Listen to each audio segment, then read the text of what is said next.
जय हिंद साथियों, आप सभी का स्वागत है आपके अपने YouTube चैनल पे। और आज हम लोग पढ़ेंगे आनुवंशिक में, आनुवंशिकी है जेनेटिक्स, जो जीव विज्ञान में है। यह भी प्रीवियस ईयर क्वेश्चन पूछा गया है। और यह जो यूथ कंपटीशन का जो आता है ना, घटना चक्र या यूथ कंपटीशन का है, उसी का ये पूरा पेपर ही बनाया गया है।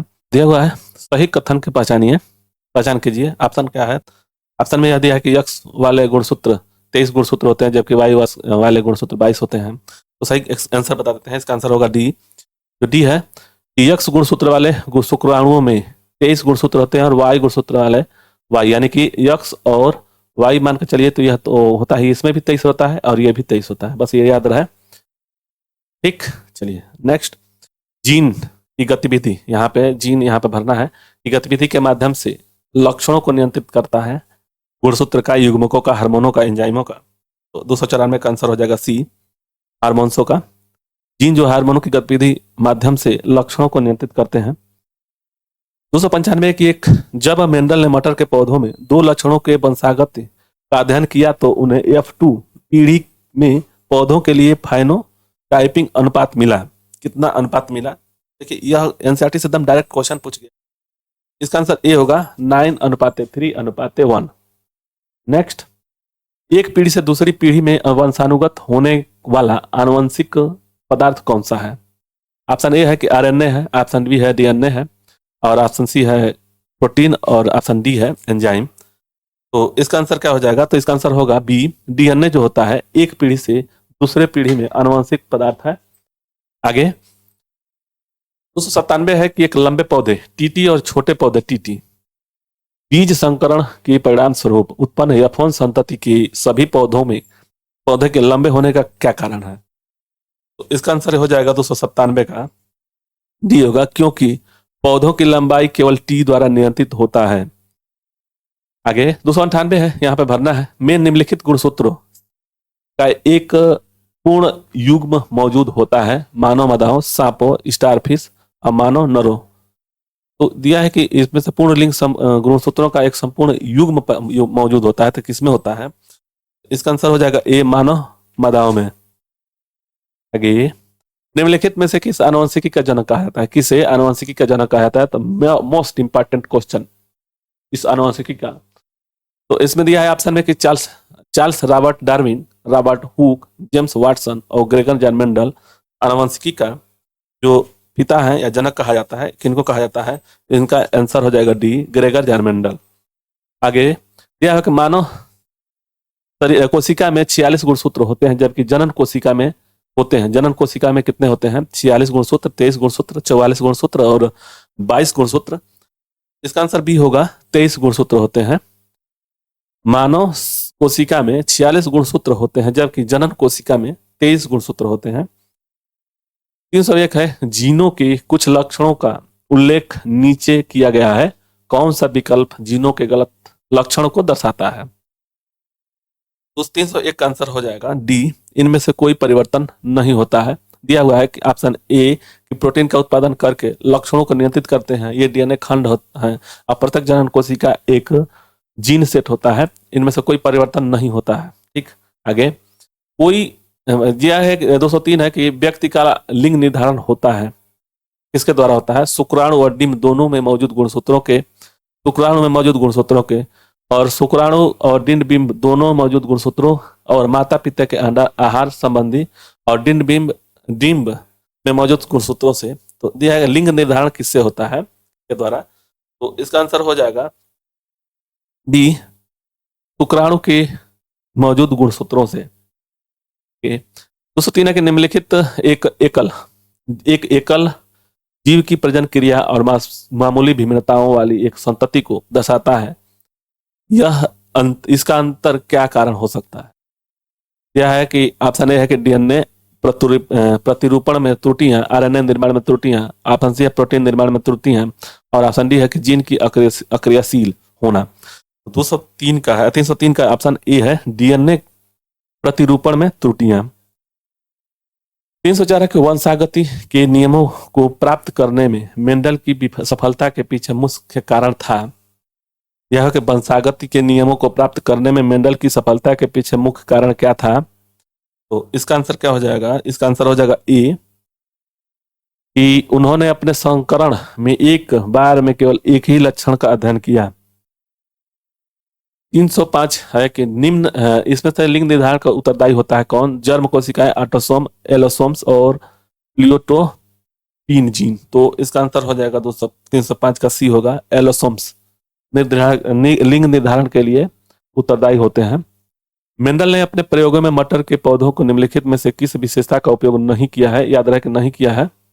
मटर के पौधों की लंबाई, बीज की आकृति, पत्तों की आकृति, फूलों का रंग। तो इसमें 206 का आंसर हो जाएगा सी, पत्तों की आकृति। आगे, निम्नलिखित में से कौन सा कथन सही है? इसमें से 3 यानी गलत होगा, 1 सही है। तो इसका आंसर कौन सा होगा? तो इसका आंसर ए है, प्रत्येक प्रोटीन के लिए एक विशिष्ट जीन होता है। आगे, निम्नलिखित में से कौन सा कथन गलत है? यह ऑप्शन ए कि प्रत्येक जीन एक विशेष लक्षण प्रदर्शित करता है। प्रत्येक जनन कोशिका प्रत्येक युग्म में एक गुणसूत्र ग्रहण करेगी और युग्मन निर्माण के समय में 2 युग्म विकल्पी एक साथ आते हैं और जीन गुणसूत्रों पर स्थित होते हैं। 308 का आंसर है सी, युग्म निर्माण के समय 2 युग्म विकल्पी एक साथ आते हैं। आगे, 309 कि मेंडल द्वारा प्रयोग किए गए प्रयोगों के तरीकों के आधार पर नीचे दिए गए कथनों में से कौन सा कथन पहचान कीजिए सही है, कौन सा कथन सही है उसको पहचान करना है। तो 309 का आंसर हो जाएगा ए, आरंभ में पौधों पर निषेचन क्रिया गया था, उसके बाद स्वनिषेचन। आगे, प्रत्येक जनन कोशिका दिया है कि प्रत्येक जनन कोशिका प्रत्येक युग में से एक गुणसूत्र ग्रहण करेगी और ये मातृ या पितृ मूल की हो सकती है। जब 2 जनन कोशिकाएं संलयित होती हैं तो जातियों के डीएनए स्थिरता सुनिश्चित करते हैं, संतति के गुणसूत्रों के सामान्य संख्या को बहाल कर देती है। विसंगति इस तरह से प्रणाली को क्या कहते हैं, वर्णित किया जाता है। तो देखिए, ये सब एनसीईआरटी के जो बुक है ना हाई स्कूल के, उसी में से ये डायरेक्ट यहीं से यहाँ से लेकर के यहाँ से उठा लिया गया है और बीच में से यह भरने के लिए बोल दिया है। तो 310 का आंसर होगा, 310 का ये होगा, मेंडल के प्रयोगों के परिणाम में वर्णित किया गया है।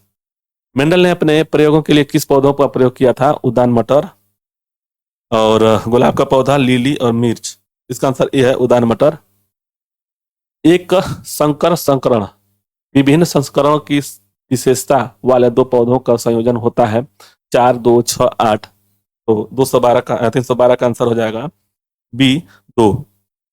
नेक्स्ट, निम्नलिखित में से कौन सा कण संतान द्वारा किसी लक्षण की वंशानुगति को नियंत्रित करता है? केवल पैतृक डीएनए, केवल मैत्रिक डीएनए, प्रोटीन और दोनों, मतलब कि मातृ और पितृक डीएनए। तो इसका आंसर 313 का आंसर हो जाएगा डी, दोनों, मतलब कि पैतृक और मातृ डीएनए वंशानुगत को नियंत्रित करता है। मेंडल ने मटर के पौधों के अनेक विपर्यास दृश्य लक्षणों के आधार पर प्रयोग किए, उनमें से कुछ निम्नलिखित हैं। दिया हुआ है कि गोल झुर्रीदार बीज, लंबे और छोटे बीज, सफेद और बैगनी। इनमें से मटर के पौधे में पाए जाने वाले अप्रभावी लक्षण क्या है? तो ऑप्शन में दिया हुआ है कि झुर्रीदार छोटे, तो इसका आंसर होगा झुर्रीदार छोटे और सफेद। मेंडल के संस्करण में एक शुद्ध लंबे पौधे टी का एक बौने पौधे टी के संस्करण कराया गया। F2 पीढ़ी में जीनोटोप अनुपात क्या है? तो इसका आंसर क्या हो जाएगा? आंसर हो जाएगा 215 का ए, 3:1। आगे, इनमें से कौन सा एक पहले व्यक्ति थे जिन्होंने प्रत्येक पीढ़ी में से किसी विशेष लक्षण को प्रदर्शित करने वाले पौधे जीवों की गणना के लिए अपने विज्ञान और गणित विज्ञान को सम्मिश्रित किया था? तो इसका आंसर 216 का हो जाएगा डी, ग्रेगर जॉन मेंडल। आगे, मनुष्य के लक्षणों के वंशागति के नियम नीचे वर्णित कुछ तथ्यों से संबंधित है। इन तथ्यों में से एक के अलावा अन्य सभी सही हैं, गलत विकल्प का चयन कीजिए। तो इसका आंसर क्या हो जाएगा? 217 का, इसका आंसर सी हो जाएगा, यह गलत है। प्रत्येक लक्षण के लिए प्रत्येक बच्चे में एक ही संस्करण और संगत जीन होने चाहिए। कैपिटल टी और डब्ल्यू जीन प्रारूप वाले निर्मित यौगों का प्रतिशत कितना होता है? तो इसका आंसर हो जाएगा सी, 25%। आगे, मानव के लिंग गुणसूत्रों में कितने युग्म मौजूद होते हैं? मानव के लिंग गुणसूत्रों में कितने युग्म मौजूद होते हैं? तो क्या हो जाएगा? ए, 1 युग्म। नेक्स्ट, मटर के पौधों पर मेंडल के प्रयोगों के अनुसार लंबेपन को बौनेपन की तुलना में प्रभावी लक्षण कहा गया, क्योंकि क्योंकि कोई पौधा लंबा ही होता है, भले ही उसके लंबेपन के लिए एक जीन युग्म विकल्पी हो या दो जीन युग्म विकल्पी हो। यह 221 है कि निम्नलिखित में से कौन सा कथन गलत है। इसमें से कौन सा कथन गलत है? इसका आंसर क्या हो जाएगा? ए। यह जो है सभी बच्चों में वाई गुणसूत्र उनकी मां वंशागत होते हैं, यह गलत है, तो इसका आंसर ए होगा। नेक्स्ट, क्या एक्स गुणसूत्र वाले शुक्राणुओं और वाई एक गुणसूत्र वाले शुक्राणुओं के बीच कोई दृश्य भिन्नता होती है? तो इसका आंसर हो जाएगा 222 का डी, नहीं, इनके आकार और गतिशीलता में कोई अंतर नहीं होता है। आगे, मनुष्य में संतान का लिंग द्वारा निर्धारित होता है, किसके द्वारा?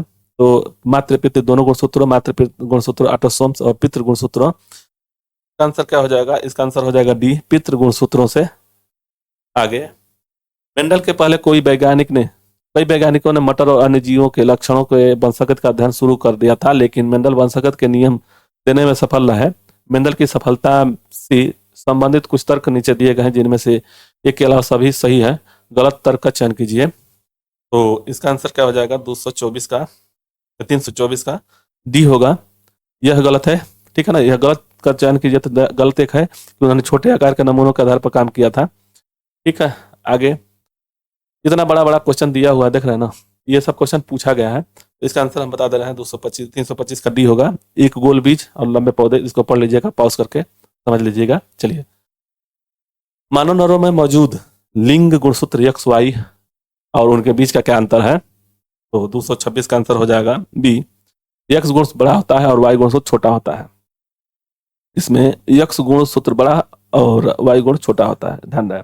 आगे, लक्षणों की वंशागति को नियंत्रित करने वाले नियम की खोज मेंडल के सफल होने का एक कारण इनमें से क्या था?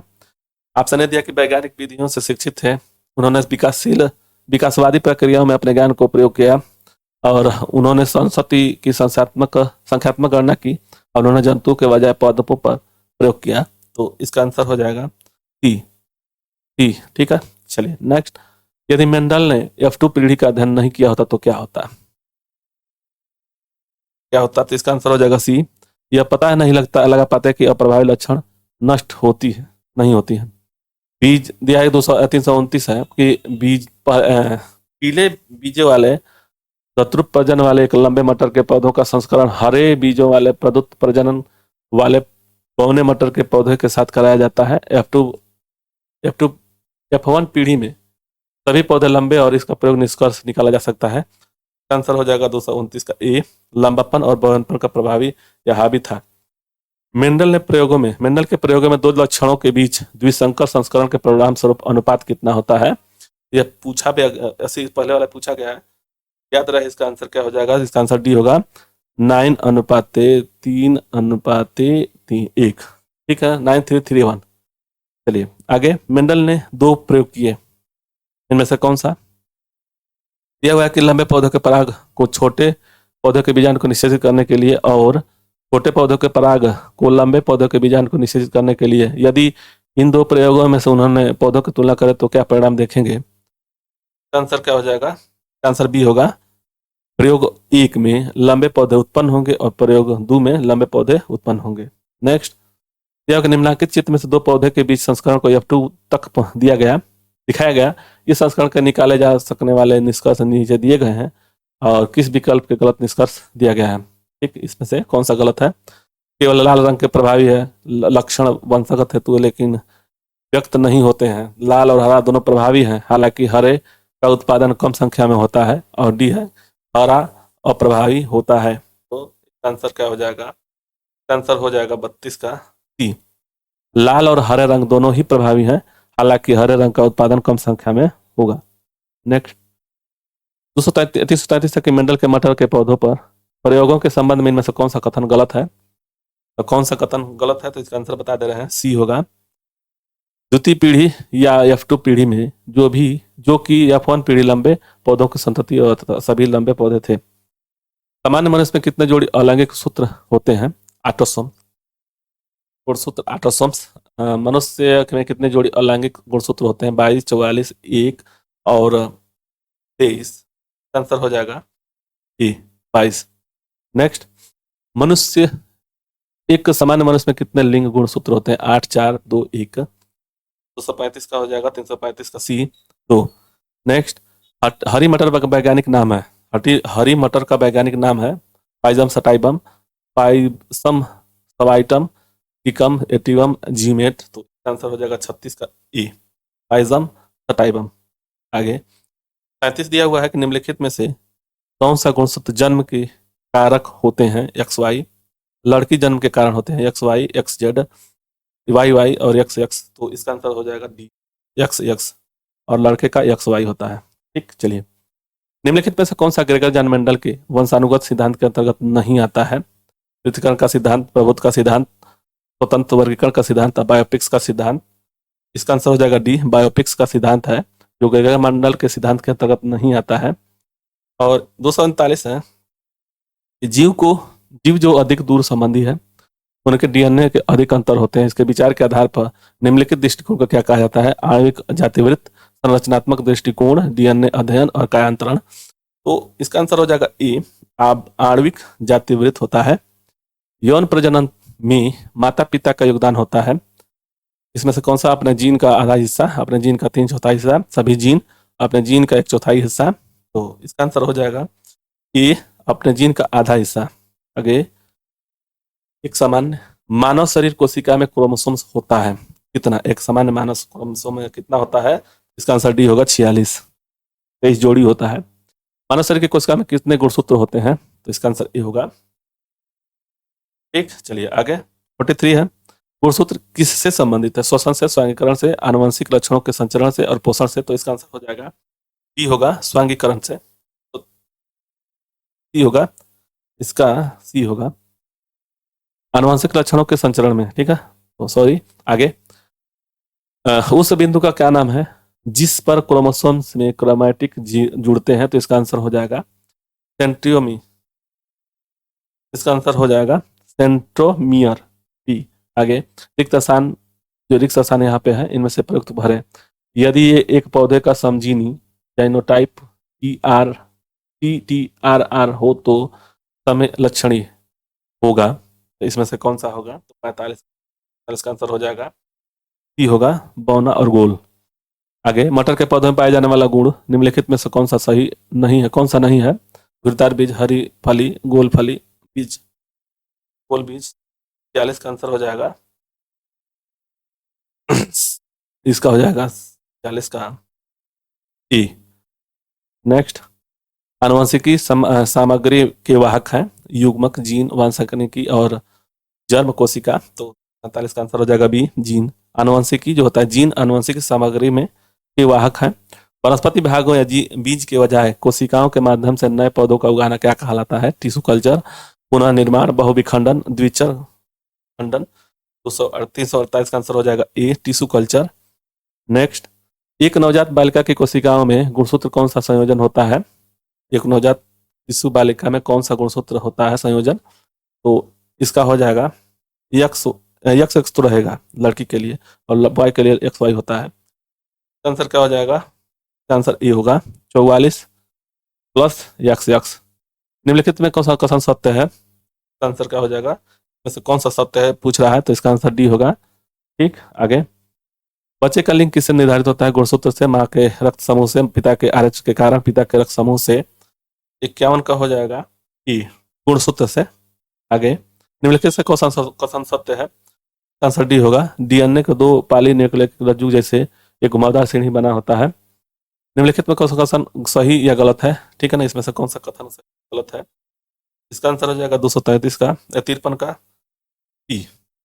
जो सी है, केवल कथन ए और बी सही है और सी गलत है, यानी कि ये दोनों सही है और ये गलत है। ठीक, आगे, आनुवंशिक लक्षणों के जिन समूहों को कहते हैं एलेल्स, जीनोटाइप, जीनोटाइप, प्रबल जीन। देखिए एनटीपीसी में पूछा गया शिफ्ट 1 स्टेज 1 में, तो इसका आंसर हो जाएगा 54 का सी, जीनोटाइप। आनुवंशिक लक्षणों के जिन समूह को कहते हैं जीनोटाइप। और लैंगिक प्रजनन में ये शामिल यहाँ पे 2 जगह भरना है। इसका आंसर 355 का सी हो जाएगा। विपरीत लिंगों, मतलब यहाँ पे प्रजनन, लैंगिक प्रजनन में विपरीत लिंगों के 2 जनक शामिल होते हैं। नेक्स्ट, एक मादा युग्म में कितने क्रोमोसोम होते हैं? एक मादा युग्म में कितने क्रोमोसोम होते हैं? इसका आंसर हो जाएगा बी, 23। नेक्स्ट, मानव के निषेचित अंडों में होते हैं। मानव के अनिषेचित अंडों में होते हैं एक्स एक्स क्रोमोसोम्स, एक क्रोमोसोम्स, एक्स वाई क्रोमोसोम्स और एक वाई क्रोमोसोम्स। तो 257 का आंसर हो जाएगा बी, एक वैक्स क्रोमोसोम्स होता है। ठीक, चलिए अंडा की पूछ रहा है, ये अंडा में निषेचित अंडे पूछ रहा है। अनिषेचित अंडे में यक्स होता है और पुरुष में यक्स वाई होता है। नेक्स्ट, गुणसूत्रों की संख्या कितनी होती है? पुरुषों में गुणसूत्रों की संख्या कितनी होती है? इसका आंसर हो जाएगा 58 का बी हो जाएगा 23। और आगे, मानव शुक्राणु में कितने गुणसूत्र होते हैं? तो मानव को शुक्राणु में कितने गुणसूत्र होते हैं? तो 259 का हो जाएगा सी 23, यानी कि महिला में 23 हो जाएगा और इसमें हो जाएगा 23। ठीक, 23। आगे, मानव शरीर की कोशिका में पाए जाते हैं 23 गुणसूत्र होता है। 260 का आंसर हो जाएगा डी। नेक्स्ट, किस प्रकार का पुनर्जनन अधिक विविधता ला सकता है? आंसर हो जाएगा डी, लैंगिक। नेक्स्ट, पीढ़ी या फोन को दिखाई देने वाला लक्षण है, तो इसका आंसर हो जाएगा बी, प्रबलता। नेक्स्ट, इसमें से भरना है कि वंशानुक्रम के नियमों को प्रतिपादित किया था कौन? Gregor John Mendel, Charles Darwin, Elson Miller और हेरल्ड रे।